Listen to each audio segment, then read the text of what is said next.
오늘 마태복음 7장 13절 14절 말씀을 통해 좁은 문으로라는 말씀의 제목으로 함께 은혜를 나누고자 합니다. 본문 7장은 예수님께서 제자들에게 산상수훈의 마지막에 위치한 내용으로 이제는 천국 백성의 실천적인 면을 통해 그리스도인으로서 그리스도의 가르침에 따라서 살라라는 그런 결론적인 교훈의 말씀을 우리에게 알려주고 있습니다. 그 결론적인 교훈에서는 각각의 대조적인 그런 말씀을 통해서 우리에게 알려주고 있는 것을 보게 되어집니다. 그래서 본문 13절과 14절에 보면은 넓은 길과 좁은 길이라는 그런 대조적인 모습을 볼 수가 있습니다. 그리고 15절에서 20절에는 좋은 나무와 못된 나무가 그것입니다. 그리고 21절에서 23절은 진정한 제자와 거짓된 제자로 가르쳐주고 있고, 또 24절에서 27절은 지혜로운 건축자와 어리석은 건축자를 통해서 서로 비교되어지고 그것을 통해서 우리에게 교훈해 주는 것을 알 수가 있습니다. 이것은 예수님의 말씀에 대해서 현실적으로 나타나는 두 가지 상반된 모습을 각각에 기록하여서 어떤 것이 그리스도인으로서 합당한 삶을 살아가는 것이 맞은지 밝은 선택을 하고 바른 선택을 통해서 우리에게 실천적인 그런 신앙의 모습을 촉구하고 있음을 보게 되어집니다. 우리 그리스도인에게 있어서 상반된 반응에 대해서 어떻게 입장을 취해야 될지에 그런 난간에 봉착을 하기도 합니다. 그래서 두 가지 선택 중에 우리는 올바른 선택을 할 때도 있지만 때로는 올바르지 못한 선택을 하여서 마음을 아파하거나 갈등을 초래하는 경우도 볼 수가 있습니다. 그렇지만 반면에 올바른 선택을 했음에도 불구하고 갈등이 생기게 되어지고 아픔이 있을 수가 있습니다. 올바르지 못한 선택으로 마음이 평안하거나 편안할 때도 있는 것을 우리가 볼 수가 있습니다. 그런 의미에서 오늘 본문은 올바른 선택을 했음에도 불구하고 갈등과 아픔이 있을 수밖에 없음을 말하고 있습니다. 그리고 올바르지 못한 선택이 오히려 마음이 편안한 상황으로 나타날 수 있다라는 점을 알려주고 있습니다. 이러한 모습은 어디까지나 과정이고 일부입니다. 그러나 그 결과가 오늘 성경에서는 어떻다고 우리에게 알려주고 있습니까? 올바른 선택으로 마음이 불편하고 갈등이 있지만 그 결과는 생명이고, 또 올바르지 못한 선택으로 마음과 가정이 평안할지라도 그 결과는 멸망으로 끝날 수 있다라는 것을 우리에게 말씀해 주고 있습니다. 저는 오늘 말씀을 통해서 생명으로 인도하는 문은 좁은 문에 관해서 이야기를 함께 나누고자 합니다. 그래서 그 좁은 문에 우리가 발을 내딛는 것으로 그치지 않고 그 좁은 문을 통과하여 좁은 길로 나아가서 그 길 끝에 생명을 바라볼 수 있었으면 합니다. 그렇기 때문에 우리가 근시안적인 그런 태도의 신앙을 넘어서 미래지향적인 그런 신앙인으로서 날마다 성장될 수 있기를 간절히 소망합니다. 오늘 성경 본문을 메시지 성경의 본문의 내용을 통해서 다시 한번 살펴보면 이렇습니다. 좀 전에 띄워줬던 말씀을 다시 한번 띄워주면 이렇습니다. 하나님께 이르는 지름길을 찾지 마라. 세상에는 여가 시간을 활용하는 것만으로도 성공하는 인생에 이를 수 있다고 말하는 쉽고도 확실한 공식들이 넘쳐난다. 대다수 사람들이 그런 말에 속겠지만 너희는 속지 마라. 생명, 곧 하나님께 이르는 길은 정신을 바짝 차려야 갈 수 있는 힘든 길이다라는 것입니다. 어떻습니까? 본문의 말씀을 우리가 똑같이 개역 개정판과 또 메시지 성경을 통해서 읽어보았는데 새롭게 느껴지는 바가 있습니까? 저는 종종 메시지라는 성경을 읽곤 합니다. 그때마다 느껴지는 하나님의 말씀이 새롭게 느껴지기 때문에 그렇습니다. 우리가 동일한 성경, 개역 개정판으로 된 성경을 읽더라도 날마다 새롭게 다가오고 은혜가 되어지는 것을 발견하기도 하지만 다른 번역본을 통해서 우리가 성경을 읽게 되어지더라도 더욱 큰 새로운 은혜가 우리에게 다가오는 것을 경험하게도 되어집니다. 오늘 본문은 새롭게 느껴지는 그런 새로운 점들에 대해서 내가 그동안에는 하나님께 이르는 지름길만 찾았던 사람이 아닌가 생각해 보았습니다. 그리고 세상에서 말하는 쉽고 확실하고 빠른 길을 찾았다라는 그런 내 자신을 볼 수가 있었습니다. 주님께 나아가는 길은 확실히 알고는 있었지만 분명히 그 길이 올바른 길이 아니었다라는 것을 알게 되었고 또 그 길에 그 길 끝이 어떠한지도 알지 못한 채 그 길에 서 있었다는 내 자신을 발견할 수가 있었습니다. 주님께서 우리에게 당부하시는 좁은 문, 좁은 길, 생명으로 인도하는 그 길은 그래서 우리가 내 자신이 크게 벗어나 있었다는 것을 알게 되었습니다. 그렇다면 우리가 어떻게 주님께서 가르쳐 주신 그 생명의 길로 우리가 나아갈 수가 있을까요? 그 좁은 길은 어떤 길이고 그 좁은 문은 어떤 문일까요? 좁은 문의 특징은 어떻습니까? 좁은 길은 세상 사람들이 일반적으로 들어가는 넓은 문과 넓은 길과는 다른 삶의 방식과 결단이 우리에게 요구되는 그런 좁은 문인 것입니다. 그래서 오늘 본문의 말씀을 다시 한번 살펴보면 좁은 문으로 들어가라 멸망으로 인도하는 문은 크고 그 길이 넓어 그리로 들어가는 자가 많고 생명으로 인도하는 문은 좁고 길이 협착하여 찾는 자가 적음이라 라고 하였습니다. 곧 세상이 선호하는 편안하고 인기 있는 그런 자기 중심적인 삶의 방식이 아니라 세상을 거스르는 불편하고 손해보는 어쩌면 자기 부정을 하는 방식을 이야기하는 것입니다. 자기 부정한다라는 것은 자기 자신을 부정하는 것이죠. 자신을 부정하는 것은 내가 지금까지 생각했던 나의 삶의 방식과 태도를 부정하는 것입니다. 그래서 내 자신을 부정함으로 인해서 내 자신 안에 그리고 나를 통해서 나타날 수 있는 그리스도의 형상 그리고 이타적인 그런 삶을 세워가기를 원하는 것이 바로 좁은 문의 그런 모습일 것입니다. 어쩌면 이것은 계속해서 우리가 앞에서 팔복의 귀환에서 살펴보았겠지만 그런 제자들의 삶에 필연적으로 나타날 수 있는 세상에서 구분되어지는 다시 말해서 세상에서 소금과 빛으로서 살아갈 수 있는 것을 우리에게 당부하고 있는 것을 알 수가 있습니다. 그래서 마태복음 5장 13절과 이하에 살펴보면 이렇습니다. 너희는 세상의 소금이니 소금이 만일 그 맛을 잃으면 무엇으로 짜게 하리요? 후에는 다만 쓸데없어 다만 밖에 버려져 사람에게 밟힐 뿐이라. 너희는 세상의 빛이라 산 위에 있는 동네가 숨겨지지 못할 것이요 사람이 등불을 켜서 말 아래 두지 아니하고 등경 위에 두나니 이러므로 집안 모든 사람에게 빛이 느니라.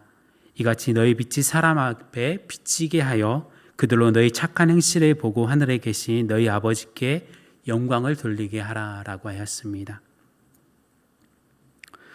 주님께서 우리에게 원하시는 좁은 문은 이타적인 삶으로 세상과 구분이 되어지는 것입니다.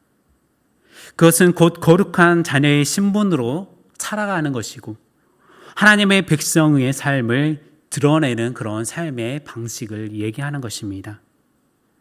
우리가 세상과 구분이 되어서 그 안에서 소금과 빛의 삶의 방식으로 살아가게 되어진다면 우리는 소금처럼 부패한 것을 막게 하기도 할 것이고 어둠이 드리워졌던 곳에 빛으로서 선한 영향력을 나타내어지기도 할 것이며, 그로 인해서 우리가 하나님 앞에 영광의 삶을 살아가게 되어질 것입니다.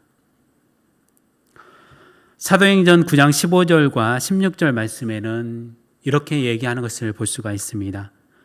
주님께서 이르시되 가라, 이 사람은 내 이름을 이방인과 임금들과 이스라엘 자손들에게 전하기 위하여 택한 나의 그릇이라.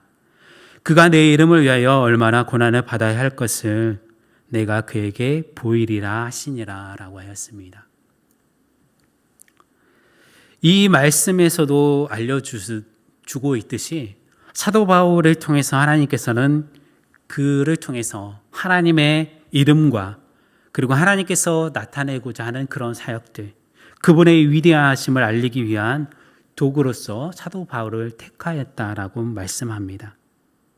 그리고 내 이름을 위하여서는 얼마나 많은 고난을 받아야 할지도 알려주고 싶었던 것을 알 수가 있습니다. 분명한 것은 하나님께서 우리의 이름, 하나님의 이름의 위대함을 경험하기 위해서는 함께 뒤따라오는 것이 바로 고난이다라는 것을 알려주고 있습니다.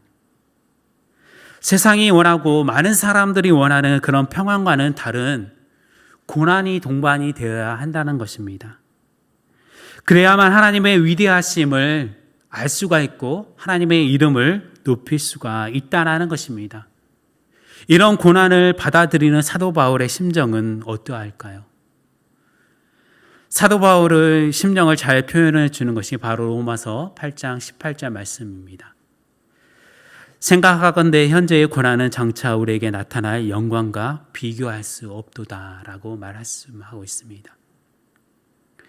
사도 바울이 이렇게 정말 장차 나타나게 될 영광과 비교할 수 없을 만큼 우리가 당하는 이 고난이 아무것도 아니다라고 그렇게 말할 수 있는 그 근원이 어디에 있었을까요?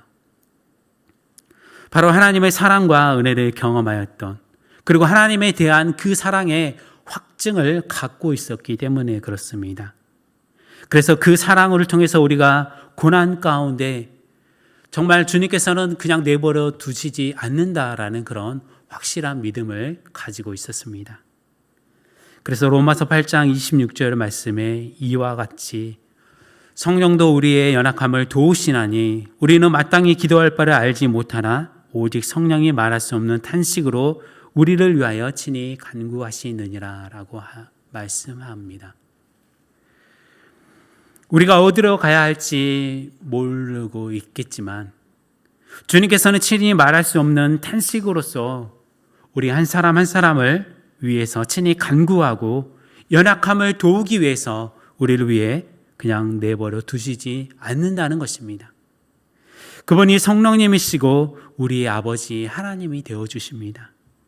그렇기 때문에 우리가 가는 그 좁은 문을 가더라도, 좁은 길을 걸어가게 되더라도 낙심하지 않고 승리하며 걸어갈 수 있게 되어지는 것입니다. 하나님께서 우리와 함께 하시기 때문에 우리는 날마다 승리의 걸음을 걸어갈 수 있겠다라고 그렇게 고백하게 되어지는 것을 볼 수가 있습니다. 아울러 좁은 문의 특징은 과연 또 무엇이 있을까요? 좁은 문은 문의 크기가 크고 작다라는 것이 아닙니다. 좁은 길도 길의 폭이 넓고 작다라는 것이 아닙니다. 들어가기 어렵고 보잘것없는 것을 의미하는 그런 상징적인 표현인 것입니다. 또한 문이 좁은 것에 그치지 않고 협착하다라고 말하였습니다. 협착하다라는 것은 타인으로부터 우겨싸임을 당하고 환난을 받는 것을 말하고 있습니다. 오늘 본문 14절 말씀을 다시 한번 보시면 생명으로 인도하는 문은 좁고 길이 협착하여 찾는 자가 적음이라 라고 하였습니다. 협착하다라는 그 단어가 우겨싸다, 환난을 받다라는 그런 의미를 포함하고 있습니다. 다시 말해 타인으로부터 고통을 받는 삶을 의미하고 있었습니다. 이것은 그리스도를 따라가는 길에 있어서 비록 생명은 보장이 되어지지만 그 과정에 있어서는 끊임없이 고난을 받을 수밖에 없음을 우리에게 보여주고 있습니다. 고난을 받는 그 과정이 계속해서 반복되어지기 때문에 그 길에 들어가는 사람, 그 길을 찾는 사람 또한 역시 소수에 불과하다는 것입니다. 그렇기 때문에 그 소수가 바로 세 번째 특징인 것입니다.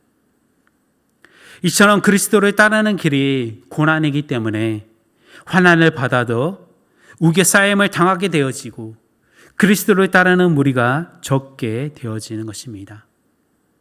성경은 고난을 당하는 이유에 대해서 인간의 죄 때문에 그리고 타락으로 우상 숭배로 하나님을 버렸기 때문에 라고 그렇게 밝히고도 있습니다. 그래서 그 고난을 통해서 잘못을 뉘우치고 신앙 안에서 순종하며 기도하고 죄를 깨달아서 하나님께 돌아오도록 고난을 주신다라고 하기도 하였습니다. 그리스도를 따르는 길에서 우리가 고난을 피할 수 있을 것이라고 생각해서는 안 될 것입니다. 그렇지만 그 고난을 통해서 우리에게 생명으로 인도해 갈 수 있는 그 주님을 바라보아야 합니다. 이스라엘을 수시로 공격했던 아람 군대가 엘리사를 잡기 위해서 쳐들어왔을 때 그의 사환이 두려움을 떨며 엘리사에게 말하는 것을 고난을 직면한 보통의 사람들의 태도가 아닐까 생각해 볼 수가 있습니다. 급하게 사환이 뛰어와 엘리사에게 말합니다. 큰일이 났습니다. 스승님 어떻게 하면 좋겠습니까? 열왕기하 6장 15절 말씀에 하나님의 사람의 사환이 일찍이 일어나서 나가보니 군사와 말과 병거가 성읍을 에워쌌는데 라고 하였습니다.